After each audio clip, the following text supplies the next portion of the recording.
Hey everybody, welcome to Weeds Weekly Wrap once again, where we talk about this past week of what happened in the real estate mortgage market. We talk about the upcoming week, what we can anticipate for this coming week.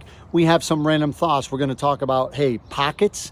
We're also going to talk about a must-have when we're writing offers. We got to get used to it, right? With NAR changes. And the last thing I'm going to touch on today is going to be stagflation. So let's dive in. And my apologies, first and foremost, for coming to you a day late. This always comes out on a Monday. Checking my watch. It is Tuesday. My son graduated college on Saturday.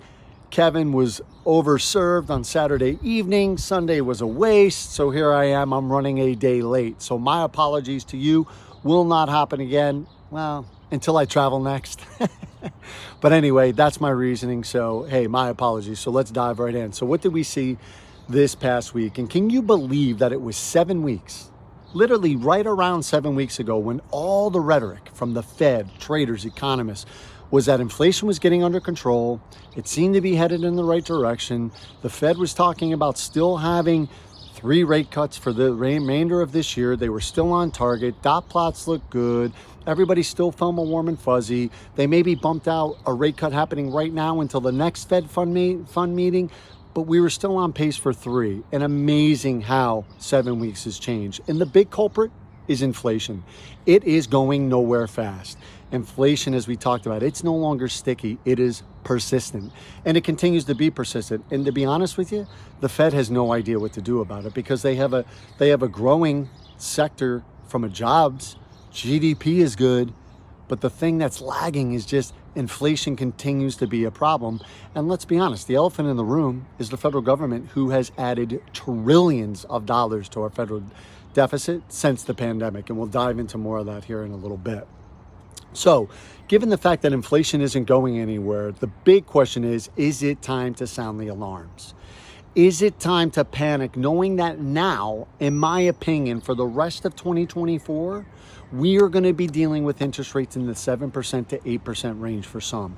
And that's all going to be reflective of your credit, which I cannot stress enough. You need to get your buyers, you need to get your sellers talking to a mortgage professional that can run their credit sooner rather than later.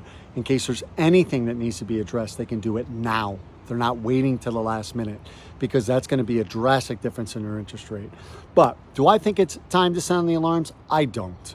I think that this, we're looking at probably a more healthy real estate market. It's not frantic like it was during the pandemic, with extremely low interest rates, crazy low inventory, way over bids, inflated pricing, and it was not healthy. Although we in the real estate industry loved it, let's be honest, it wasn't sustainable. Let's put it at that.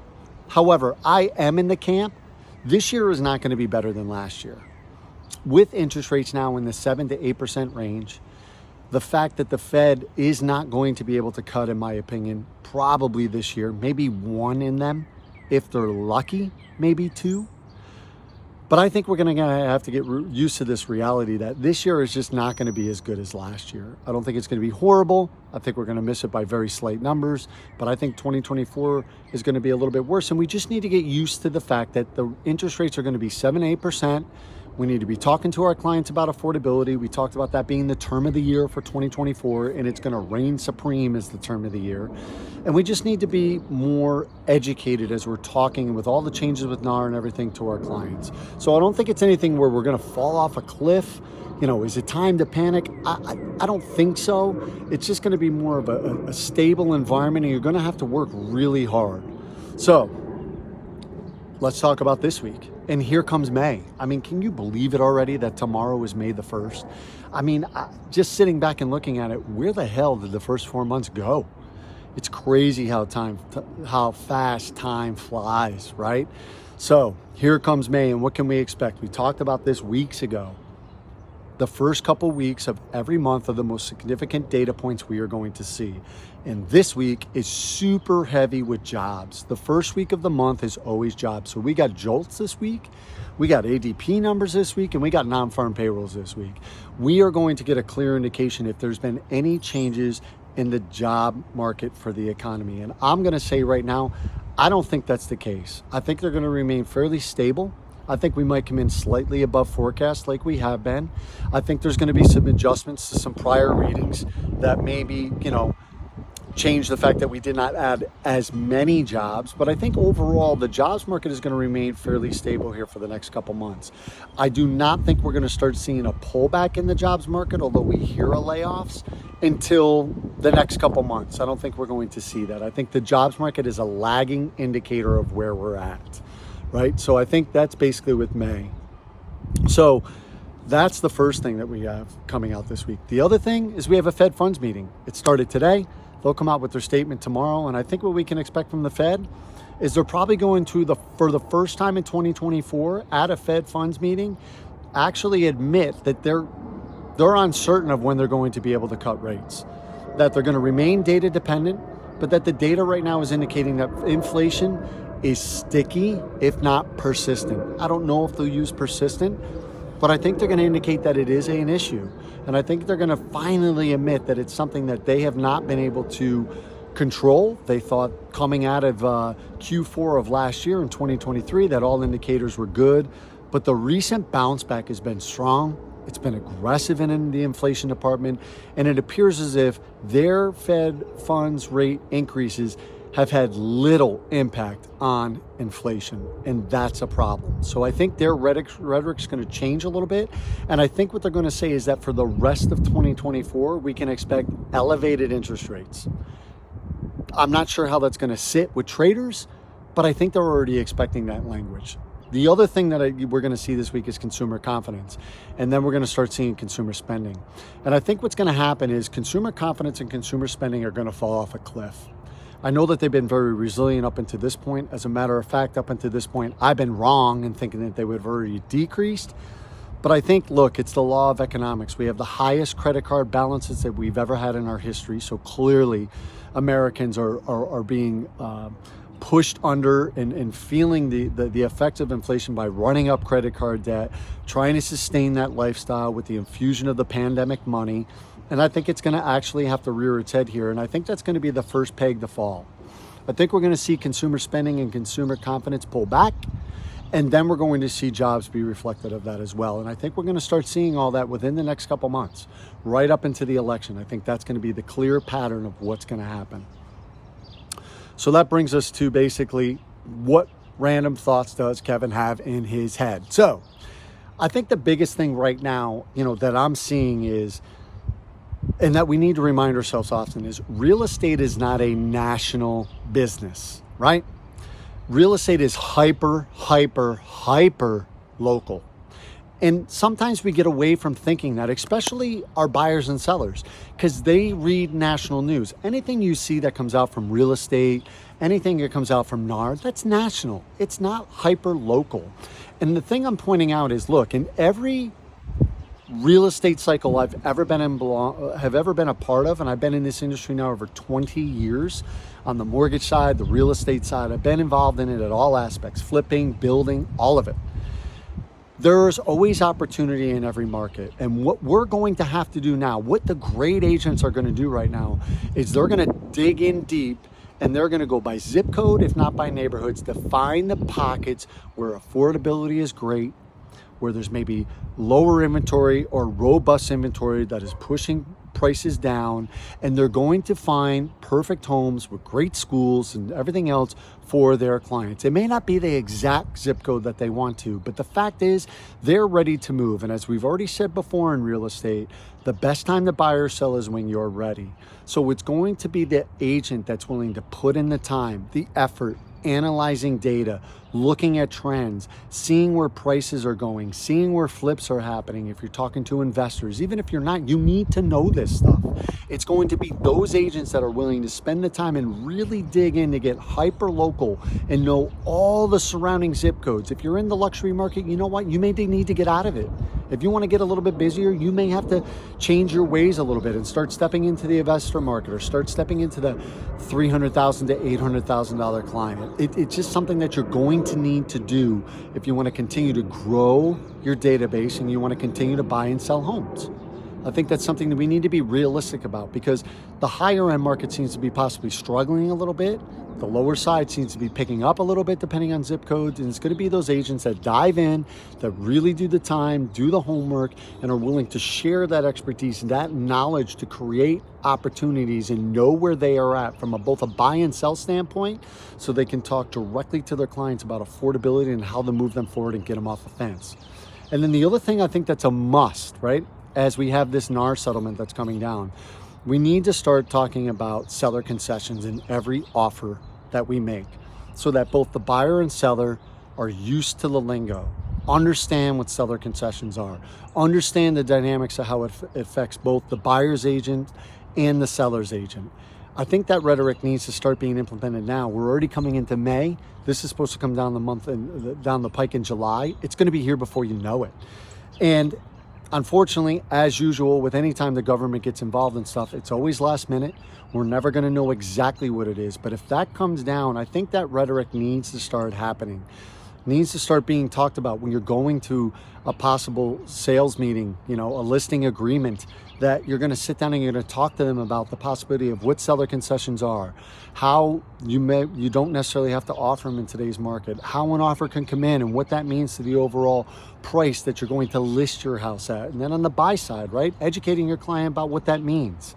Maybe doing a scale with them that if the seller's unwilling to pay it, what are you going to do? But to me, it's a must. It's a lingo that needs to start happening. It needs to start happening with every buy and sell agreement, and it needs to start happening now. So that's my advice, is to start having those discussions with regards to that topic. I think it's really imperative.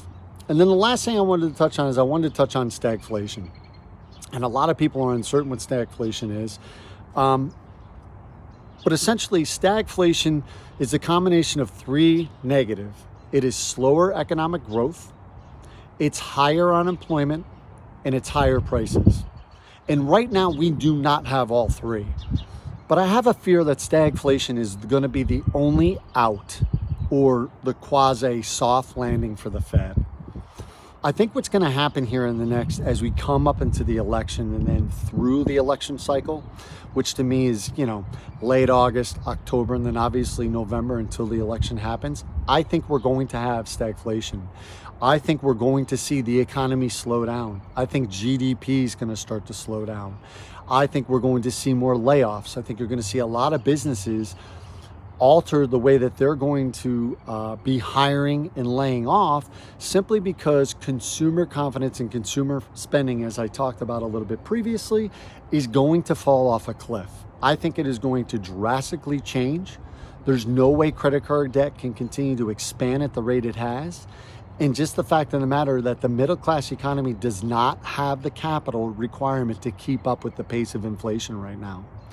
And what that's going to result in, it's going to result in, like I said, slower economic growth. It's going to result in higher unemployment. And as we've already seen, inflation is persistent. It is going to take at least another 6 months to 9 months, maybe into 2025, for inflation to correct itself, for the economy to slow down enough, and for consumers to not spend as much on goods and services, where we're going to have to see pricing give a slight correction. We're going to have to see inflation come down in order for that to happen. So it's just something I want to keep our eye on, because the interesting thing is, the government since the pandemic has been on a spending spree. And that has created what I believe is kind of not an inflation. I don't want to use the word inflation, but I think it's created job growth that is artificial to what is realistic for the natural economy. And I'm talking about the public sector has been spending so much money, has been growing at such a rapid pace, that is creating GDP growth artificially apart from the private sector, which needs to really drive GDP. And that is also creating the falsehood that unemployment is low. If you look at last month's jobs report, the jobs report behind healthcare, the government was the second largest added employer for jobs. To me, that's a problem. That's a red flag. That is unsustainable with a $34 trillion debt. So I think what's going to happen is you're going to see both the private sector and public sector pull back at the same time. I think inflation is going to run a little bit, right? So we're going to see higher unemployment. We're going to see inflation continue to be persistent. And then you're just going to have all three factors that are playing into stagflation. And I think for a period of time, that's what we're going to see. And I think the Fed's going to use that rhetoric to say that that's our soft landing, that we need to get through this soft patch, i.e. stagflation, to come out on the other side. The good news that I think is during stagflation, although the economy won't be obviously churning along, GDP won't be high, but it will create some stability. It'll create some stability in the marketplace. It'll create some stability in the real estate market. It'll calm some nerves once we're through the election. And as we head into November and December, when we're even in stagflation, I think just the certainty of where we're at and that we're going to be coming out of it in a better place, because right now we have the unknown, means that 2025 will set up to be a better year. And then as inflation pulls back, we'll start to see lower interest rates, but we are not going to be into the sixes, in my opinion, until 2025. We're almost halfway through this year. It's not looking promising. The Fed's out of bullets. An election's coming. Look, let's just get used to where we're at. Let's be educated about the pockets and where we talk with our clients about where opportunities are, whatever they're on the buy-sell side, the reality of what that marketplace is for them by knowing that hyper-local market, and then talking to them, obviously, about affordability and how to use seller concessions, buy-downs, rate buy-downs, 2-1, 3-1, 1-1 buy-downs to get them off the fence. All right, as always, I'm around all week. Yes, I am traveling this week, but I am a phone call, a text, an email away. You need anything, you do not hesitate to call. Have a great selling week out there. Bury yourself in your business. Now's the time to become the best professional, the best professional real estate agent, broker that you've ever been. It's an amazing opportunity. You just got to be willing to put in the work. All right, everyone. I'm here if you need me. Have a great week. Cheers.